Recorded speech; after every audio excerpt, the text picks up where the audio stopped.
Hello everyone, welcome to being the best teacher YouTube channel. आज की इस video में हम डिस्कस करेंगे कंटेम्प्रेरी इंडियन एजुकेशन के most important questions for MJPRU university. Channel पे पहली बार विजिट कर रहे हैं तो सब्सक्राइब ज़रूर कर लें। एंड इससे पहले पेपर 1 यानी कि चाइल्डहुड एंड ग्रोइंग अप के important question for MJPRU university हमने पर्टिकुलरली डिस्कस किए हुए हैं। वो वीडियो नहीं देखी है तो ज़रूर देख लीजिएगा। स्टार्ट करते हैं आज की इस सीरीज से। देखिए, सबसे पहले यहाँ पे हम जो जितने भी क्वेश्चंस डिस्कस करेंगे वो लॉन्ग आंसर टाइप क्वेश्चंस रहेंगे। उसके बाद हम शॉर्ट आंसर टाइप को डिस्कस करेंगे, दोनों को ही डिस्कस करेंगे ब्रीफ में। First is define education, discuss the different concept and functions of education, also discuss constitutional provisions for education। एक चीज़ और मैं आप सभी को बता दूं, जितने भी क्वेश्चंस हम डिस्कस करेंगे लॉन्ग शॉर्ट सभी, उन सब का आंसर के साथ पीडीएफ लिंक मैंने आपको डिस्क्रिप्शन में दे दिया है, आप वहाँ से डाउनलोड कर सकते हैं। क्वेश्चन नंबर 1 हिंदी में डिस्कस कर लेते हैं। शिक्षा को परिभाषित करें।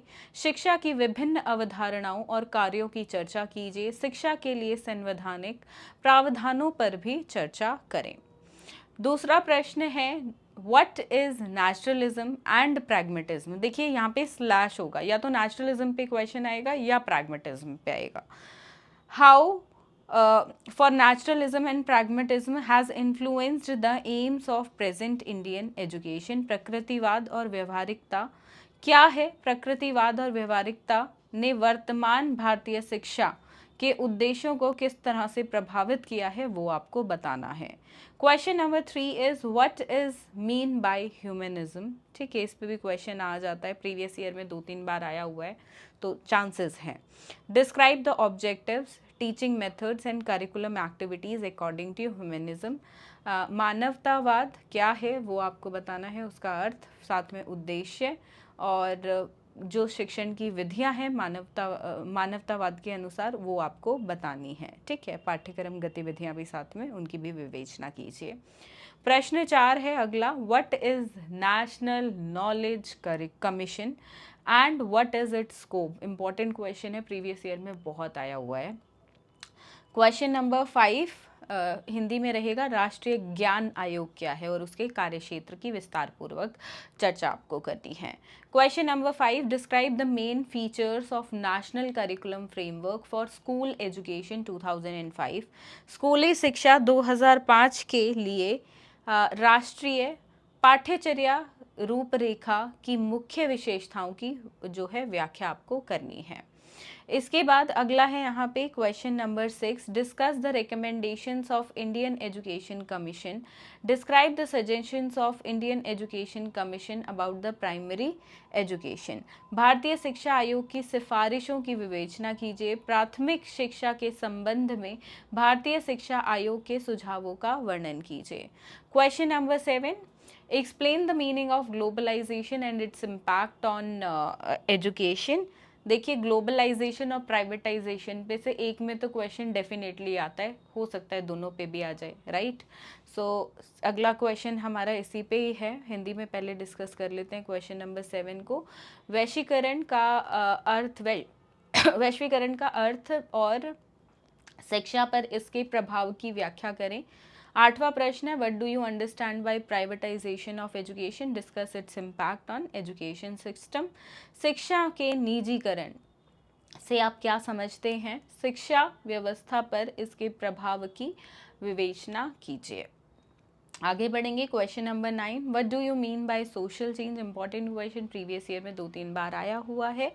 What are the factors that occur in social change and what is the role of school in these social changes. सामाजिक परिवर्तन से आप क्या समझते हैं? सामाजिक परिवर्तन में कौन से कारक होते हैं और इन सामाजिक परिवर्तनों के विद्यालयों की क्या भूमिका रहती है, वो आपको बतानी है, उसकी विवेचना आपको करनी है विस्तार पूर्वक। इसके बाद क्वेश्चन नंबर 10 यहाँ पे कुछ इस प्रकार से है, what are inequalities. Discuss the inequalities of education in Indian society. How can these inequalities be overcome.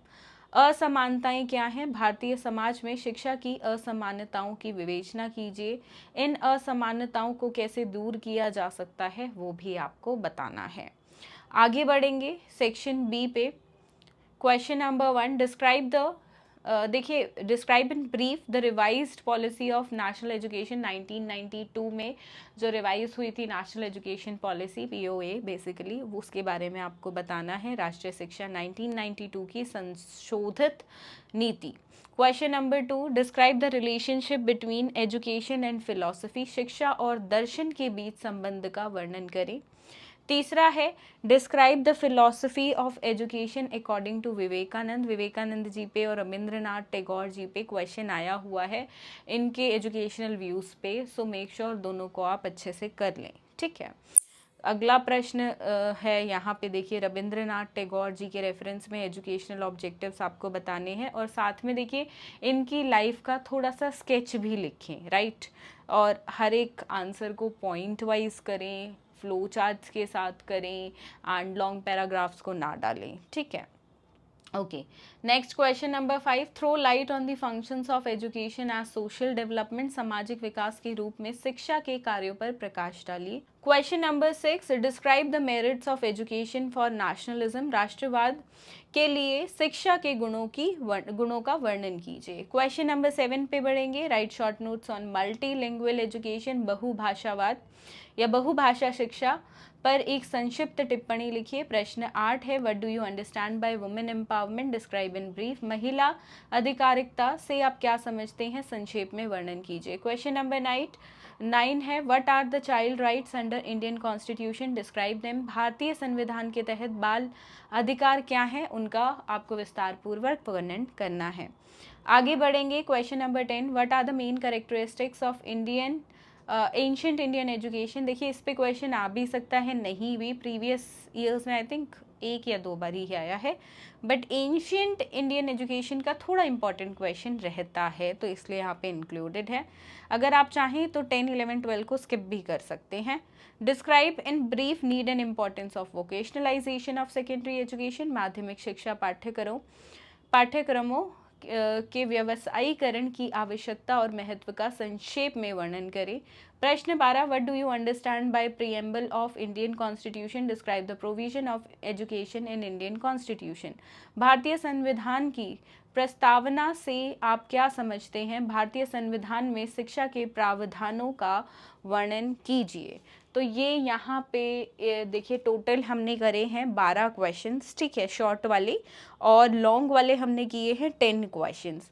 In overall आप अगर ये कर लेते हैं और इनमें से भी अगर कुछ क्वेश्चंस को स्किप करना चाहें तो डेफिनेटली कर सकते हैं, बिकॉज आपको देखिए सेक्शन ए की मैं बात करूँ तो सेक्शन ए में से आपको करने होते हैं कोई भी 3 क्वेश्चंस, और यहाँ पे सेक्शन बी में से भी आपको जो है चॉइस रहती है, लिमिटेड क्वेश्चंस आपको करने होते हैं। तो ऐसा कोई नहीं है कि आपको ये सारे ही करने हैं, कुछ आप स्किप भी कर सकते हैं। शॉर्ट आंसर में से भी 2-3 स्किप कर दीजिए, लॉन्ग में से 3-4 स्किप कर सकते हैं, मैक्सिमम 3-4 तो नहीं बट 2-3 ही करिएगा, तो इससे आपकी एक अच्छी खासी प्रिपरेशन हो जाएगी। और सिर्फ इतना आप कर लेते हैं तो एग्ज़ाम के लिए एक सेटिस्फैक्ट्री और अच्छी तैयारी आपकी हो जाती है। सो यही हमें क्वेश्चंस डिस्कस करने थे। सॉल्व PDF का लिंक इंग्लिश में और हिंदी में अलग अलग PDF है, उसका लिंक डिस्क्रिप्शन में है, आप वहाँ से डाउनलोड कर सकते हैं। साथ में देखिए टेलीग्राम को ज्वाइन करिए, टेलीग्राम पे बहुत सारी फ्री क्लासेस, फ्री लेक्चर्स आपको प्रोवाइड कराए जाते हैं, तो वहाँ पे उन सभी के लिंक आपको मिल जाते हैं, तो उनका आनंद भी ज़रूर उठाएं। इस वीडियो के लिए सिर्फ इतना ही, मिलेंगे बहुत जल्द, डिस्कस करेंगे एक और सब्जेक्ट के इंपॉर्टेंट क्वेश्चंस। धन्यवाद।